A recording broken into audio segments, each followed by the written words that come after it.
What's up, everybody, and welcome to the Huddle. Come at you every Tuesday, 3 o'clock Central, and what we discuss is maintaining forward progress in your flooring career. As usual, most of the concepts we talk about are applicable in flooring and any business, really, but we specifically dive in on flooring as that is our favorite industry. This week, we get the pleasure of drawing on our Forward Progress Scholarship, which we did in conjunction with the FCICA. And so the way we're going to do this, let's see if we can have Ashlyn turn on her video. Behind her there, you'll see all the uh, applicants as well as a number next to them. Next to that number, as you see, there's a small little device in the lower left-hand corner there, which we are going to draw, and that number will coincide with that name, and that will be our winner. So we're going to do that here a little bit later.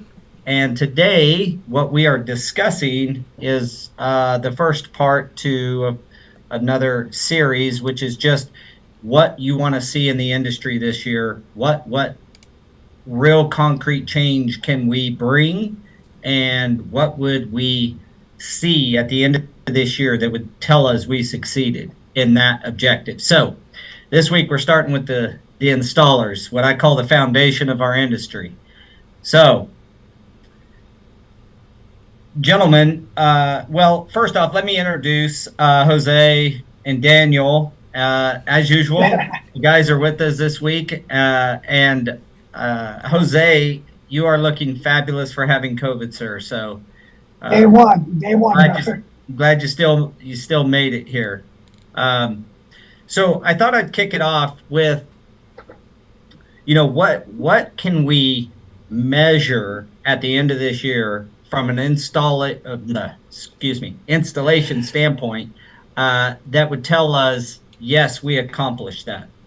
Um, One idea that has, and something that's really kind of really integral to the way I believe is training. And if we get maybe we can get a metric of how many were trained last year through the various entities and how many we get trained this year. We thought that would be a good metric, easy to measure. Um, I also believe that the overall average hammer rating in Go Carerra does where do we want that, and it's easy to measure because it's all digital, but what would the average be and where would we want that to be? But I think it's all based on training. What would you guys really love from an installation standpoint? What would you really love to see happen this year? I would like to see more people get involved in the training. Just in general, I would like to see the older generations, the kind of in the middle installer age group, to start pushing the education. So that way the education portion doesn't take so long, right? Like some guys don't get to actually learn and put their hands on for a few years. Some guys get to do it right away because they don't have a choice.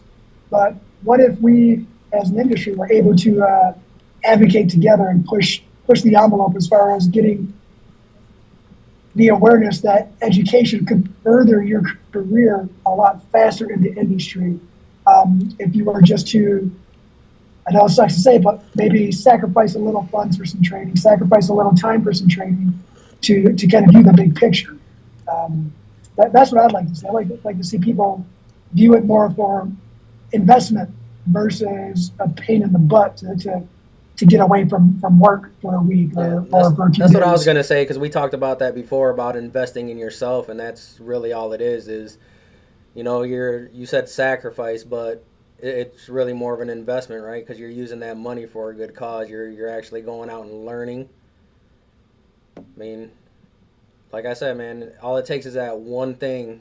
All you need to learn is one thing to make a class worth it. Yeah. Why don't you introduce our guest there, Daniel?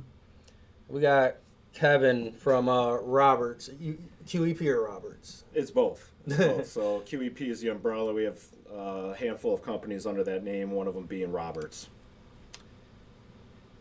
Awesome. What, Well, tell us a bit about yourself, what you're doing now, and kind of how you got in the industry.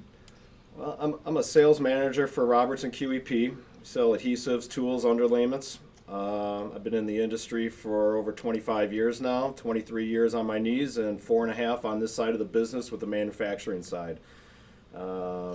Big into training programs, educating guys, doing a lot of shows around the country, representing our company and the products that we have, how to use them, and also continuing my education in the installation world and trying to get more guys involved. You asking what I'd like to see in the industry is to try to come together to solve the biggest problem we have in our industry, and that's lack of installers. We're going to be in a serious problem here coming up if we don't get more people involved. And I'd like to see everybody basically that has an opportunity to take a pledge to bring one person on this year, that they turn them on to the flooring industry because we need it. This industry needs more people, and it's going to take everybody to solve that problem. I think that would be something I would like to see. That's a good one. And I want to just say, like, getting involved, man, just in general, because if we weren't involved, we wouldn't have Kevin. He just showed up out of the blue yesterday. Like, he walked through the door, and I'm like, what's up? And, it's those relationships that you can build like that. Like, we didn't know he was coming by. He just looked us up since he was in the area, and it's like, come on in. Yeah, we met at a training deal through CFI years ago now, and I've been building that relationship. Jose and I have gotten paired up golfing in that in that function the last few years, and I listened to this podcast because of the relationship and meeting these two. I love what you guys are doing, and I figured I'm in the area, but I better stop by, especially after one of your last podcasts where you're talking about relationships with the reps, with and the reps everything. and whatever. And I was on that, trying to chime in a little bit on that. So I don't want to talk about it. I want to be about it and getting involved. I think Amen. is the I like the that. biggest Ooh. deal. Yeah. Yeah, And that might be our saying for the show here is Yeah, don't talk about it, be don't about talk it. about it, be about it. So bringing one pledging to bring one person in is an um interesting way to look at it. Like, you know, what what what does it look like to grab somebody by the hand and take them into our industry? What does that look like?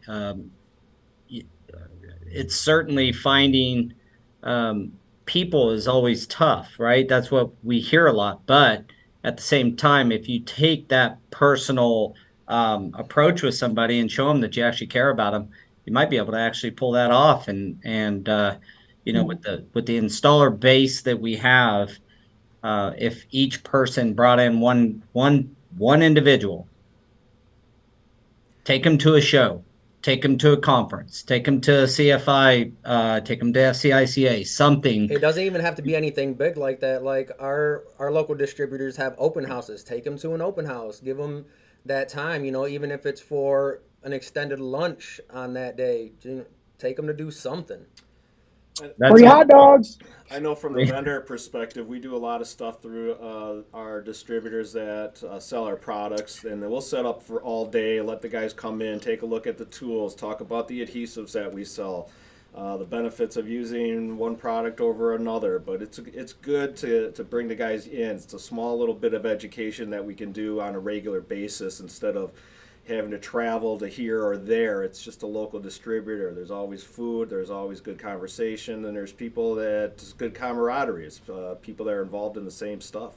Yeah. Coming together and talking about their, the issues they may be having, the successes they may be having, and how to overcome some problems and stuff like that. So, That's a good point. Going to these things, and Jeremy keeps on asking if he won, but we didn't draw yet. So Stay tuned, Jeremy. We're gonna be drawing here shortly.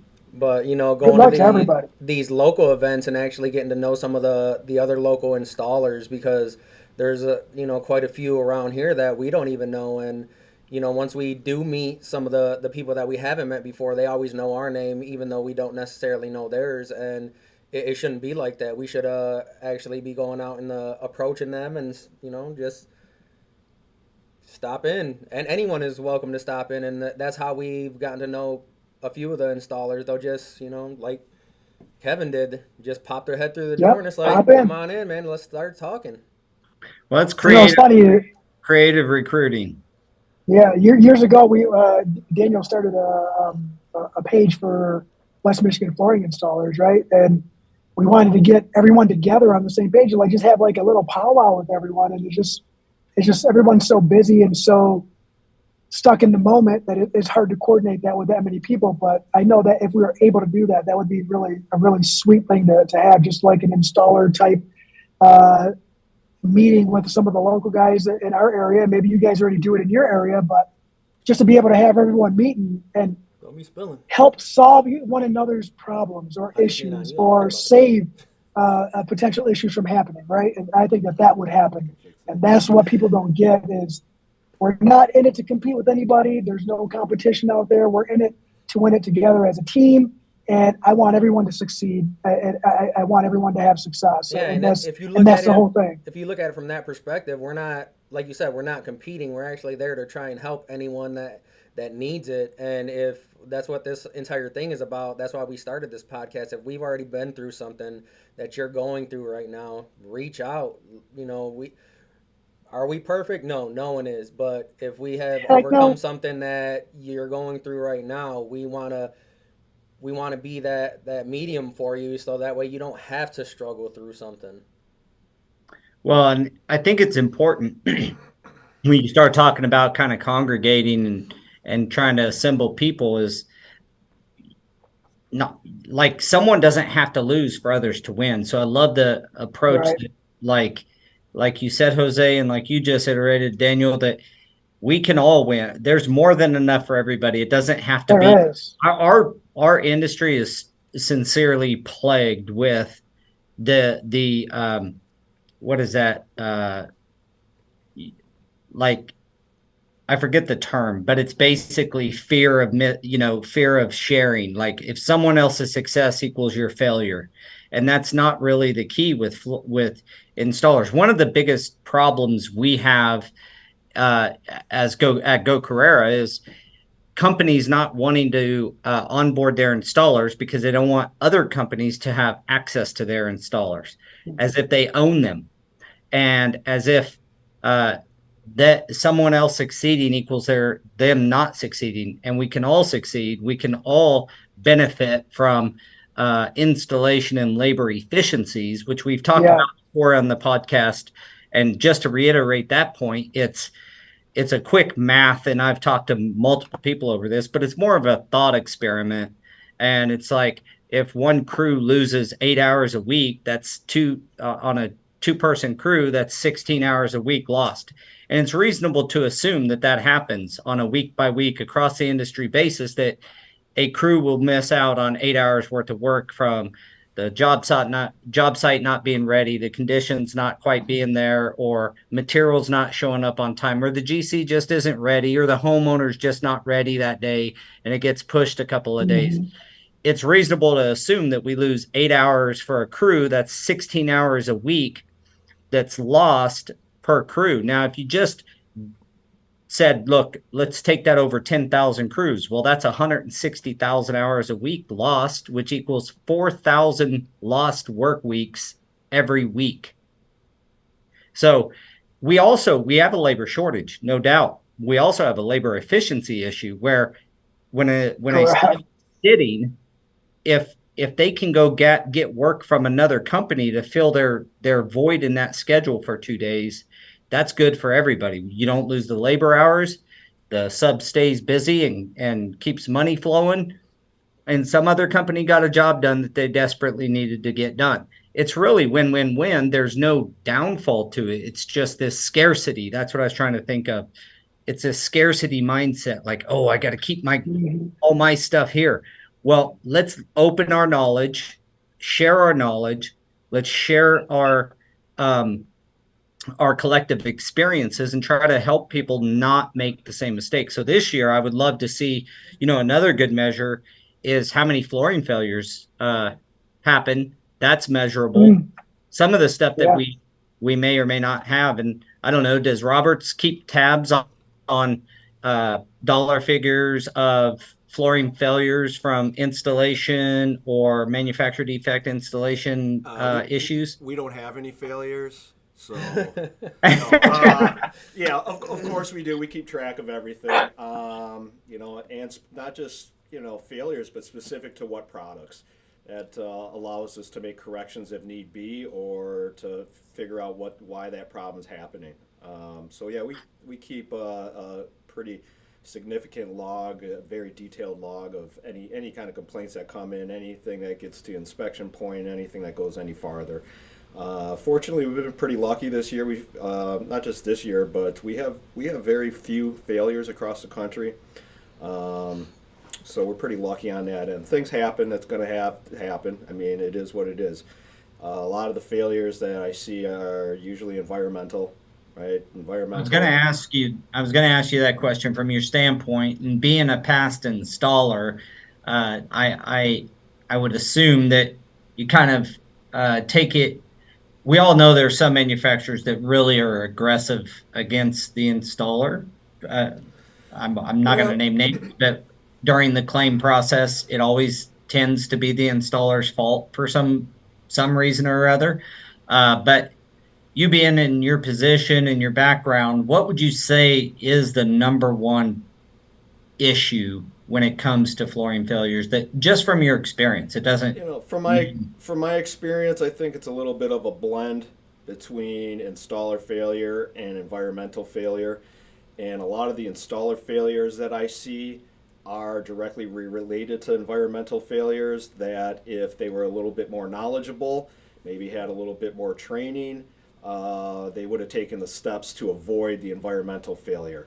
So from a manufacturing standpoint, if unfortunately if the installer gets blamed because of something that he didn't do and that he was supposed to do, even though it was an environmental issue, it is what it is. That's why, trying to get and gain as much knowledge in what you do is so important, to be able to avoid the problems that are already there that you might not know about without the knowledge behind it, and how to test for it and how to deal with it. One of the things a lot of guys do will go in with a moisture meter and test, throw a cheap moisture meter on the floor and say it's okay. Well, the bottom line is that's not the standards, right? The standards is you got to do an ASTM 2170 or 1869. Those are the only two that are recognized in the industry, correct?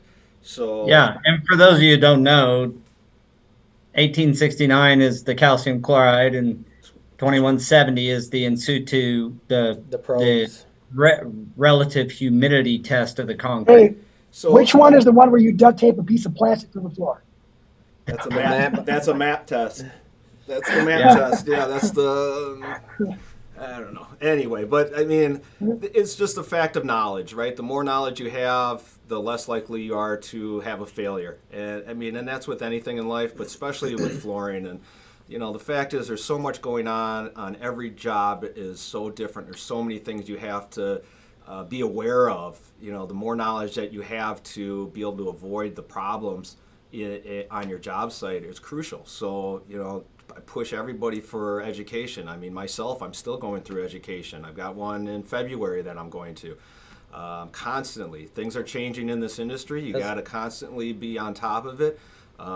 Standards are changing, products are changing. So without this knowledge, you run into some of these old school guys that are, well, I don't do that and I don't need to do that. They're still re-notching their trowels, the same trowel that they've had Yeah, since the problem 80s. here, the And problem sometimes, here and is sometimes that you might have the way it knowledge works- and you forget it. So even going to get refreshed in your head about stuff that you may have been doing years That's a good ago point there. that you're not doing on a regular basis, that kind of got that fell out this side of the head. Just hearing it again, this is why it's so important to get together with other people in your field to discuss this stuff, because there's stuff that can be reiterated into your head that you might not have been doing, that you might know and you just forgot to do, or you hear one horror story, from one guy, and you're like, man, I better start doing my moisture tests, and not just one here. I got to do one for, let's say, every unit in a complex, right? That's another thing guys don't know. They're like, well, I did a moisture test on the second floor. Hey, Okay, what hey, about the moisture. what about the sixth, seventh, eighth floor, right? Well, it was fine down here. I mean, so there's really a lot that goes on, and a lot you can pick up from just talking with other guys and Well, and listening I to think that stuff like that this. points out what we preach every week is getting trained. And the key here is it's not just hand skills, right? You're talking about intellectual property, really, is understanding why things need to be done the way that the industry has stated per industry standards. So why do we do it that way? And one of the things that maybe a pet peeve of mine is when I hear somebody say, I've done it this way for 20 years, or I've never had a problem with it. Well, you also probably never laid this recycled backing. So it's probably best that you understand And what yeah, this particular piece of material, how it has to be handled and treated to effectively end in a good quality installation that'll last the expected time for the end user. yeah, the Do you the agree not with that, CJ? Do you agree with that? yeah, CJ's pretty quiet. Um, Yeah. that Yeah, so we doesn't. got CJ with us today from FCICA for the drawing. And so I'm sure she's excited to find the winner as much as we are. So, CJ, welcome. That's what I was gonna Thank you. say about the technology, right? Because it's not only the technology in the products that you're putting down; it's the technology in the concrete. What are they putting in the concrete? All this stuff adds up, and if you're not trying to keep track of everything that's changing, then you're just gonna end up failing anyways. Because, I mean, just look at the buckets of adhesive. There sometimes we'll spread a bucket one week, and then the next week, then you read the bucket, the notch size has changed. Well, that's changed for a reason. So Yeah, and it does change. Yeah. It does change. I mean, we're Can you talk through that a little bit of how, or at least why some of this stuff changes? Because I think it's important for installers to understand that regardless, guys, and men and women in the field, in the installation crews, just because a a ultimately you have to take responsibility, I guess what I'm trying to get to.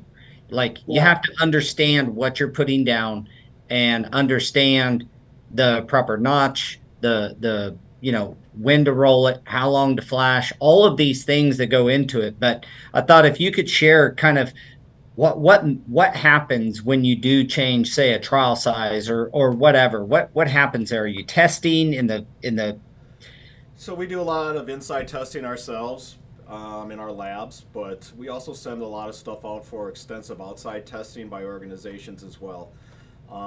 Some of the changes that might present itself are you're most likely not going to hear about unless you pull out that data sheet and read it again, because it might change as of a week ago. And those changes come up because new products come out, and they just because you say it's a we say that this glue is okay to use with a WPC. Well, within the last 6 months, you might see different backings starting to come out. And we get these products sent to us to specifically test so they can be put on, our adhesive can be put on their data sheets as okay to use with our product. And then sometimes we might find a problem down the line, and then we have to reevaluate the entire line of WPCs, for instance, just using it as an example. So we're constantly testing all new products that are coming out with the help of the manufacturers of the flooring themselves, and things come up and that we find down the road that we might have a product that might work better. Yeah. So what does the how do you communicate that? So on our end, we have on our website, you can always go on our website, robertsconsolidated.com. Every adhesive that we carry is on there. All of our safety data sheets are on there. All of our technical data sheets are on there, specifically what you can and cannot use it for, trowel notches, coverage rate, open time, work time. It's all on there. We make it very easy because what the bottom line is, the number one tool that every installer has with them on every job site is their phone. Okay, so we try to make it as easy as possible that you can pull your phone out and take a look at that product. When I was installing, we were dealing with flip phones and beepers, right? So Yeah. things have changed a lot, and they've made it a lot easier. Man. So my advice to any installer is, before you go out to that job the night before, to spend 10 minutes and read up on your technical data sheets of the products that you're putting down, and make sure that when you go in the next day that you're not having to second guess yourself, and you know what you're doing to make a more efficient day. Because that's where the money is at, is efficiency. We were talking about it yesterday when I was in here about, how you can make so much more money being a more efficient installer. So this will make you more efficient. Nobody, it doesn't matter how much you make on that job if you got to go back and redo that job or pay for that product. And again, things change on these data sheets. We want to give, as a company, give you the knowledge to do the job right. And we hope that you guys are following these instructions. And everybody knows, if you don't follow the instructions, anything can happen. I mean, we see them every day on social media. Even when you do follow the instructions, anything can happen. Anything can happen. You never know. Yeah, But there's least you're another covered, problem. right? But if you have the knowledge, you have the best chances of a successful install. Yeah, so story time. I had a project back in 2016 that had a claim on it, and it was an underlayment from Foam Products, and it's called Silencer, and it has one side that has a film on it and one side that does not. And the installation instructions within the rolls was different because they had changed their install instructions from film down to film up. So we installed the project film up per the most relevant and recent installation instructions, which was on the website. The roll actually had the wrong install instructions. So what you just said about knowing ahead of time, looking it up on your phone, or popping out the laptop and looking it up, had we not done that, we would have installed it incorrectly. In fact, we got called on it, and they were like, "You're installing this wrong." And we're like, "No, we stay up with the industry standards on the website. So we always search for the most recent and relevant data, install data." And so we were able to prove that, yeah, look, go to the website, look here, it's newer, and this is the correct way to install it. Of course, the manufacturer backed us up on that. But the key here is knowing what you're doing and keeping the knowledge so that you do install it correctly. And even then, like you said, we have a very complicated industry with environmental concerns and job site conditions and all this stuff, and installer installation quality and their skills and knowing their skill level. But all that being said, being diligent and making sure that you know what you're installing when you show up to the job adds to that efficiency you were talking about earlier. Yeah, make sure you do it before you get to your job. You don't want to worry your customer when you're reading pulling the out some data instructions. sheets in front of them and reading it. I do it anyways. I don't. I just learned. I got a question. I wonder, and I just thought about this. I wonder if there's a way to pull up like a chart over the last 20 years for some very common adhesives or materials where the specs have changed. Like what year and what were the changes from solvent to water-based and why those were changed, right? Like the science behind it. I wonder if there's a way to get that, so that way we can get a visual to some of the installers or even myself, so we can see who, what, when, and where, and when the changes made and how grouped together some of those changes were. So Well, that I way think maybe it pushes it. that's so large because you're talking about all the recycled backings on carpet tile. Yeah, just a general, like or the LVTs or whatever. But the big numbers of like when solvents were taken out by the EPA, and all the manufacturers had to scramble to try to create an adhesive that would hold our floors down. And we went through a hard time. I mean, if you guys were around, you remember that. I mean, I was around when we took solvents out, and it was not fun. And in the carpet world, they also introduced unitary backing about the same time. So now we have a very hard product to install that needs a lot of adhesive and a lot of grab with adhesives that were just being formulated to abide by the new EPA laws. So that was a tough time to be an installer because I remember at one point the notch trial for unitary backing was doggone near the same size as your V notch ceramic tile knot Ooh, trowel. It was damn near the same size. It was so much glue trying to keep your adhesive from squirting between your seams and such, and it was a nightmare. Do you remember that back in the mid late 90s? Talking, You guys, I'm no, assuming you're I talking was about. I was 98. I was 98. I started in 98. 98. All right. Well, yeah. So it was but that's what we're getting at here is staying up to date. You may Mhm. have done it the same way for 20 years and it succeed. The problem is the materials have changed and they continue to change. These guys are always trying to find the most efficient product to help you be a great installer. And I'm speaking these guys. I mean, Roberts and other adhesive manufacturers are working hard to create great product that makes Yeah, the installer I'd like more efficient and better. I'd like to add We missed the monobond era. The monobond, we heard all about it from a couple of the same guys, but monobond this, monobond that, we missed that era. I'd like to add too, keep your ears out for industry changes too, because if something changes in the industry as far as regulations of what can and cannot be done or what can and cannot be used, when those changes happen too, be aware that the manufacturers from adhesives are going to probably change to adapt to that as well. So it's another thing to look out for when you're talking about changes in technical data sheets too. Yeah, and I would add that, there's organizations out there that have webinars and such that address a lot of this. I mean, FCICA is one of them. They have more than a monthly, but they have webinars very often that address some of these issues. When there's a major change in the flooring industry, like they will have a webinar about it. And So, when you're a yeah, member, you can go back and rewatch them. yeah, True. so join the FCICA, get involved. I know it's several $100 and it may seem like a lot of money, but at the end of the day, one failure averted, Yeah, saving yourself from one failure pays for that tenfold. So um, I would love to see installers invest more in themselves this year. That's what I would love, I guess, at the basis. And I don't know how we, or measure that metric wise, but overall being more informed and better trained, more tuned into the industry, like you're talking about, where when there's a change, and and you can have faith that the industry, like there are mechanisms out there to keep you informed. You just got to plug in and be part of the industry, not just hey, I install, I go home, and that's it.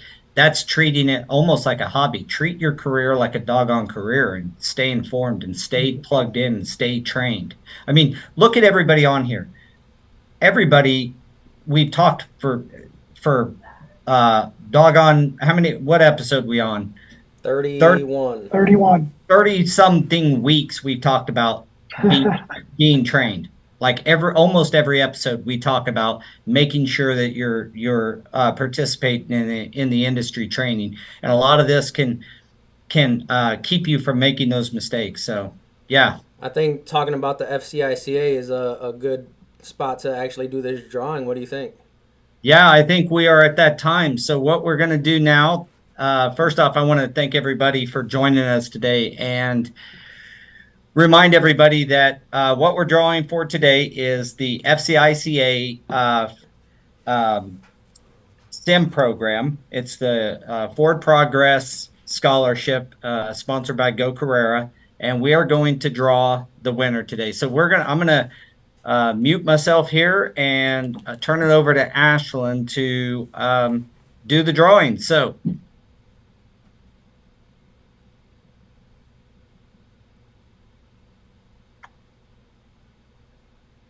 Poor CJ, she's just listening to us the whole time. Great conversation. So you guys do a great podcast. Do we have any suspenseful music? You could sing it. Don't know. You don't want me to sing. You don't want me to sing.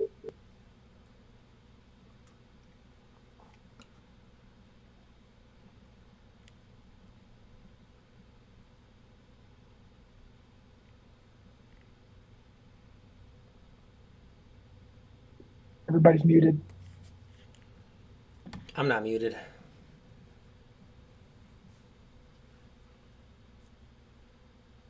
Oh no, controversy. Uh-oh. Technical difficulties. Okay.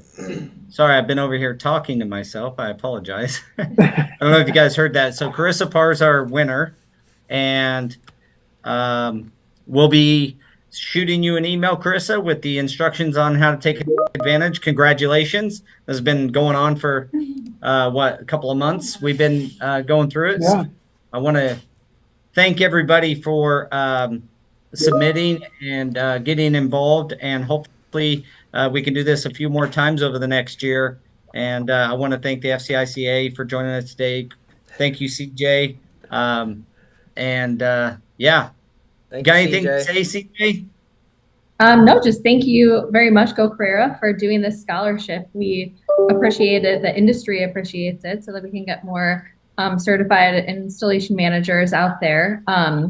The SIM program, I know you guys have been talking about it, but and training and everything, but it's the only training program for the installation manager process. So it goes from when you receive an estimate all the way through like closing out the job, and then there's even a claims module at the end as well. So it definitely helps with planning out jobs and obviously project management. So we appreciate your support, and our it's offered online. So this who did you say won it again, Paul?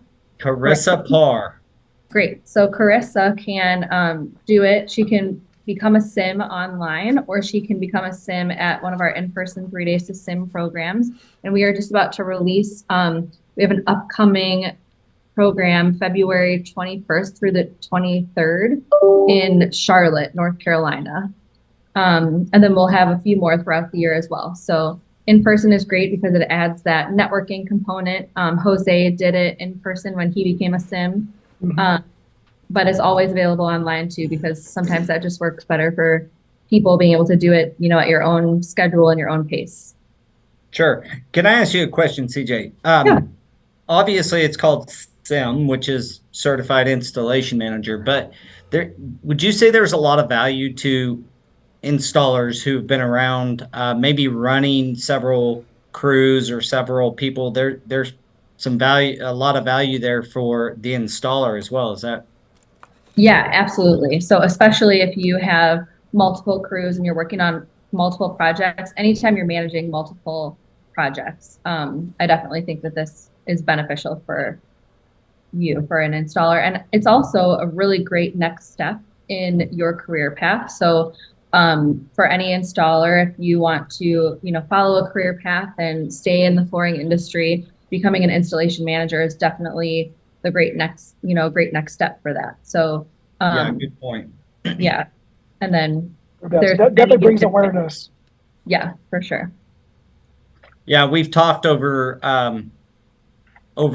several podcasts about the fact that understanding what companies are being taught through the SIM program is by itself really valuable for you to understand why decisions are made within a company that you might be doing business with. You may be a sub working with preferred flooring. Well, you can kind of understand, if you've went through it, why Jose may make a decision or set a job up a certain way that you may not agree with, but this is why he does it. And so there's just a lot of benefit, I think, to anybody in the flooring industry to become a SIM, but I don't want installers to feel like it just is an installation manager position. It is, but like you said, it's a good next step for furthering your career, but it's also just, I think, is going to make you a better installer.